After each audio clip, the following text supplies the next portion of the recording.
تربیه میگیرد. فردوسی میگه زنها را بس است یک هنر، بشینند در خانه و زاین شعران نر.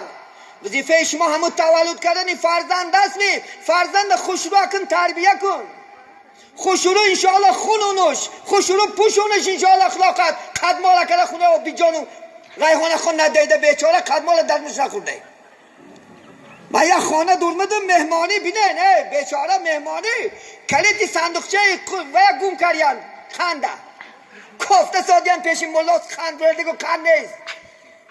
یک محل خیلی گوشه یک دو لیکاچه خند آردم بیچاره و کودکا گل گاری پایسته سادیان. من خیلی تلنکچه گفتم پرت افتمش. آدم خاله جان اول نکا سرکه بیچاره یکا انو کودککات بیچاره قدمال گفته چشمش دور میزنه.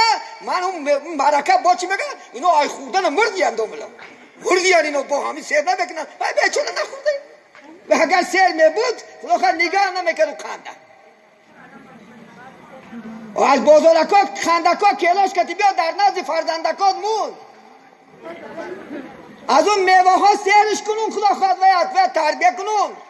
با یک چیز یاد گرفتن امروز زنها وقتی که کودک تولد میکرد است بین یک ماه دو ماه کودک میبرد است از شیر میدانین با چی میگفتن یک شیار اوزرو فیگورم ویرون میشود.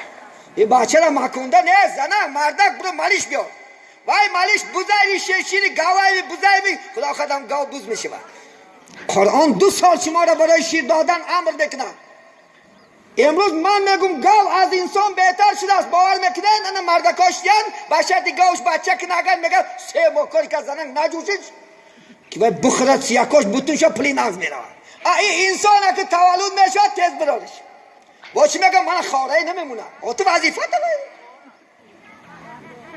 وظیفه تو 2 سال اگر شیر ندی پیش خدا نجواب میدی انشاءالله خدا خواهد 2 سال شیرخوارگی حق دارد کودک 2 سال انصاف که خدا خواهد. شیر مادر میگد قرآن خدا هم بسیار شفا بخش است بسیار برای غذای معنوی و همه اعضاش بود میشد. چون ناموس میکنی از بچه کرد شما خدا برای یک انسان آفریدگی است که برای 10 انسان نیکو و برای شوهرت خوشنو شد.